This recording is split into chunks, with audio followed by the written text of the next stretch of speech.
All right. Welcome, everyone, to the postgame show of the Chargers taking on the Bengals. The Bengals lose 34-27. Before we do a deep dive of this game, make sure you like, comment, share, subscribe to both of our channels.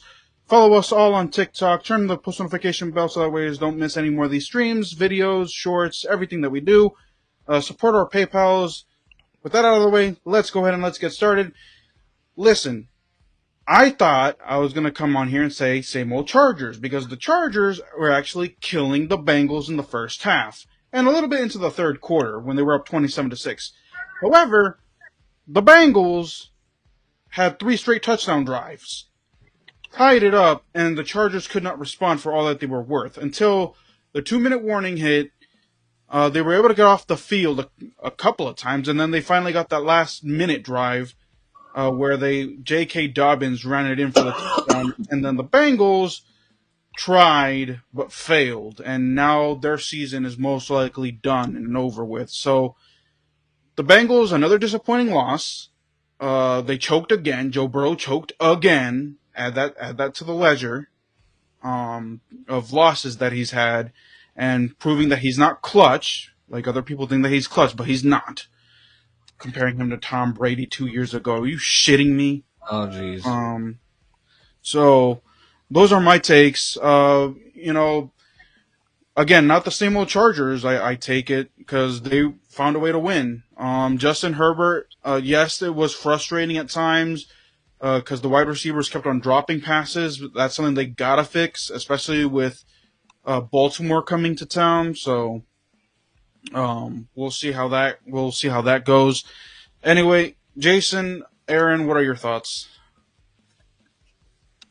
My thoughts are, I really feel like if you are, how do I put this? If you are the Chargers, this is not something you walk away with confidently, because this win could have been much easier. That defense, for sure. They could not get any stops to save their lives. Allowing 3 unanswered touchdowns is really troublesome. And I'm thinking about games where seeding matters. I'm thinking about games where if you lose now, you lose the playoffs. The Chargers have been known to lose the wild card game. Do they want to be in that same position where they let the other team come back? Momentum should not go me, you, me, you, me, you. It shouldn't go that way. And that secondary for the Chargers was not working. I don't know if you guys would agree, but No, I would agree because No, I would agree.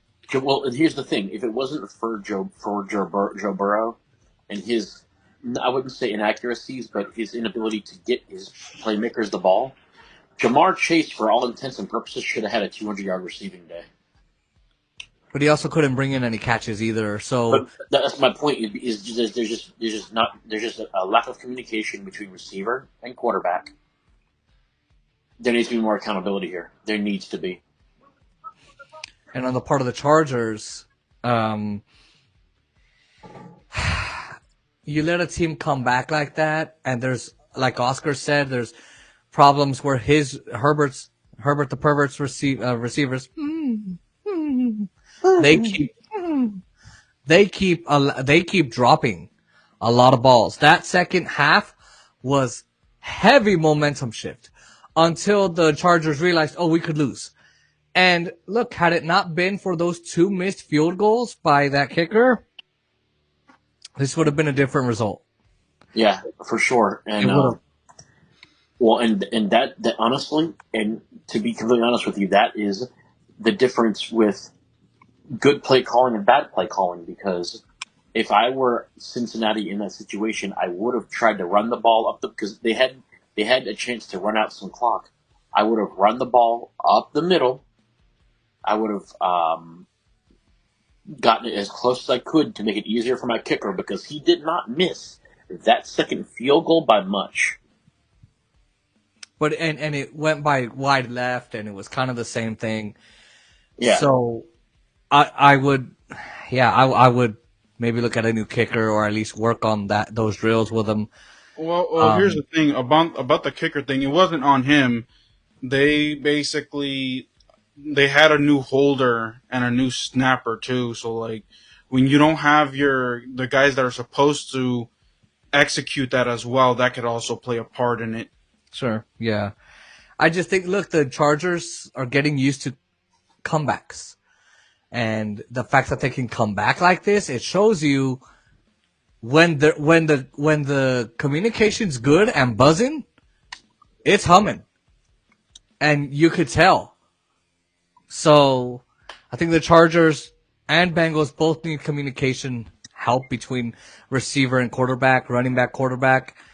But the Chargers have a better chance. I can't believe I'm about to say this.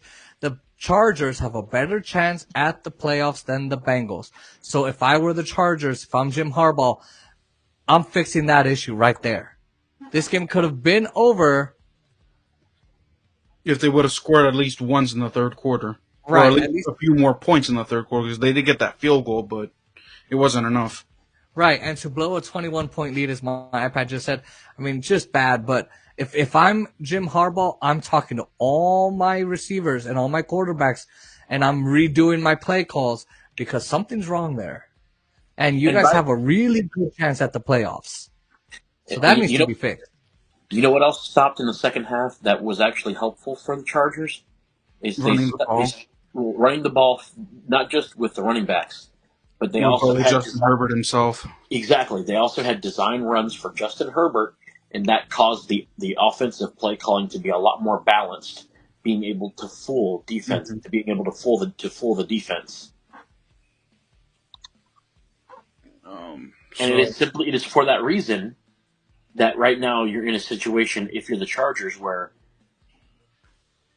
again, this is a win, yes, but this is not a pretty win. This is not a, hey, we can build off this and get more wins. This is, all right, we know what can happen. We need to stop now, and we need to look at this and say, like we've got to stop the bleeding here. Mm-hmm. Yeah, there are too many weaknesses in this. I mean, and here's the thing, like, we knew that Jim Harbaugh was going to fix this roster, little by little, and he's known to turn franchises around, but I kind of expected maybe like a 7-10 season, 8-9 to start and see what he has and see what he builds, and then next year be a contender. But it's something like this year, the playoffs are actually a thing, because they barely had 5 wins last year, and they're already at 7 this year, so.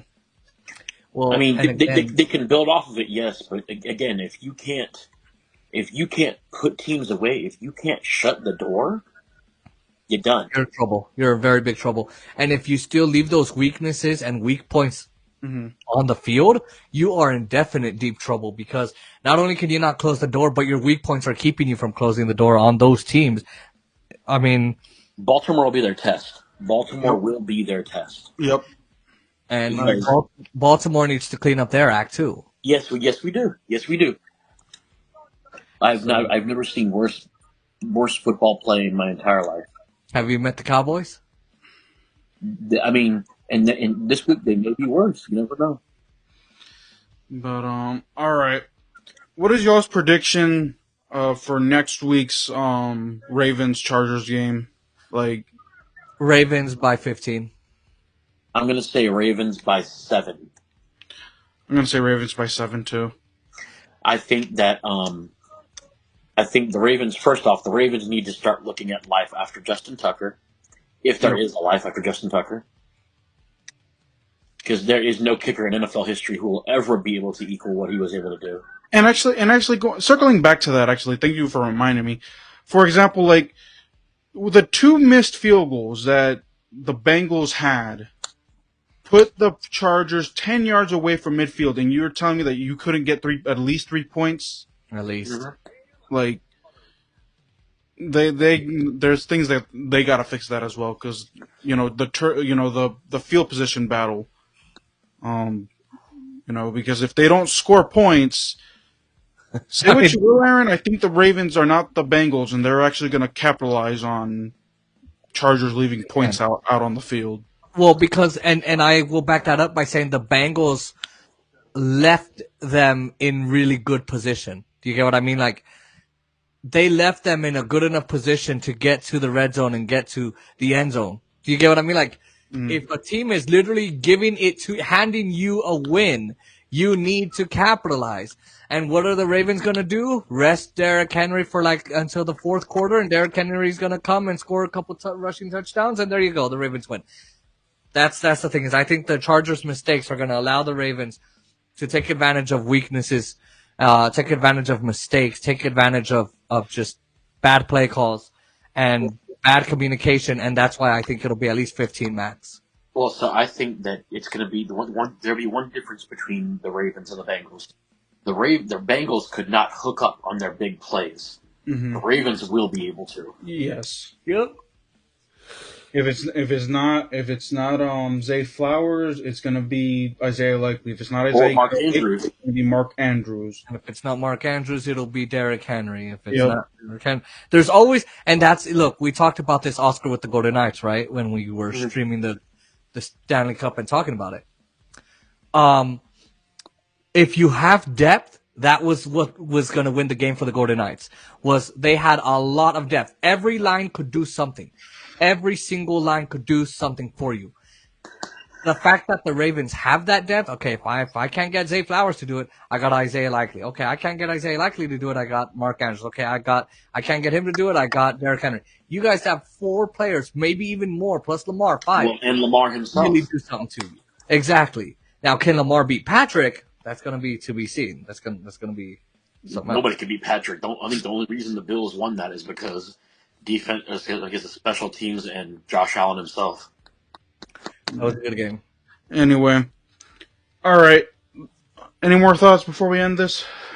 I think you guys were talking about the Ravens. I still think they Pittsburgh has to slip up for there to be hope for the Ravens. Yes. Which the Steelers they do have 5 divisional games left. They got to play the Chiefs. They got to play the Eagles. So the Steelers do not have a walk in the park. Just saying. No, yeah, well, but the thing of it is it also, I think, as much as I hate what happened today, I do think the second matchup between the Ravens and the Steelers will decide your AFC North champions. Yeah. Well, and too that they will. By that time, the Steelers might have lost a couple games and been knocked down couple pegs. Yeah. Mm-hmm. And it could be the same for the Ravens too. Either way, but I think it's a lot more likely, that Isaiah Likely, because he's likely to likely beat the likely terrible Steelers. Anyway, Crazy. it is a lot more likely that it will happen to Pittsburgh, because the problem with Pittsburgh is, look at them last year, look at them this year. They're kind of building still. And they actually have quarterbacks. Last year they didn't have. Right. True. So, but they have quarterbacks that when they play teams that can get pressure on them, they will make bad decisions. They hold. Well, and that's exactly, they got 5 divisional games. They got the Eagles. They got other teams that's not a walk in the park. So they might be knocked down a couple pegs, and their confidence might be a little knocked down a bit. And then, of course, you got the Ravens defense that can bring some good pressure. Yep. But yeah, for sure. As far as the NFC East is concerned, which is where your teams lie, I think it's Phillies to win right now, especially after that Thursday night win over Washington. Agreed. Yeah. Anyway. Alright, y'all. So, again, like, the only thing that I can think of off the top of my head for next week is Chargers, Ravens for next Monday night. It's crunch time for me, so, if a Golden Knight stream actually, if I'm available for that, Jason, we can do it, but if not, Yeah. yeah. So I have this coming week for work, and then the week after this week, I'm actually off for the next week. Cool. Thanksgiving holiday. With Thanksgiving also coming up, I'm trying to think of what we could do for the Thanksgiving week, y'all. Like, if you two have ideas, let me know. But I can't think of, aside from streaming the Chiefs Raiders game, even though that game's going to be over within the first half. The first quarter. Dude, it'll be like 31-0, 31-0 with still 5 minutes to go in the first. Dude, you know what? You could compare that game to the Monday nighter between Washington and Philadelphia when Michael Vick balled out on them. Oh, yep, I remember that. Or if man, if the Bears were any good and not chokers, that Lions-Bears game would have been more compelling. But no, Caleb Williams has hit his wall. No, I don't think so. I think, again, as Oscar said, they've never been able to have a franchise quarterback or develop and maintain a franchise quarterback. I think if you put Caleb Williams somewhere else, he might have a better stat sheet. Yep. So, because as you said, Aaron, the one thing that the Jets have that the Bears have is it's not a winning culture, and every quarterback that goes to the Jets and the Bears, they flop. Aaron Rodgers is still Aaron Rodgers, but he's on a team where, let's just face it, quarterbacks are known to flop in New York. Well, and it's funny because New York teams. There is such a bad parallel between the Brett Favre and Aaron Rodgers, because Aaron Rodgers made the same moves going from the Packers to the Jets. Although I think that's where the similarities end, because I don't see the Vikings taking Aaron Rodgers. No, of course not. But my point being, not with who they have now. Sam Darnold. And the rookie quarterback that got hurt. J.J. McCarthy. Yeah. Anyway. All right. We're done. We're out of here because Jason had got to go night-night, apparently. I'm going to go make some dinner. Make sure to like, comment, share, and subscribe, and we're out of here.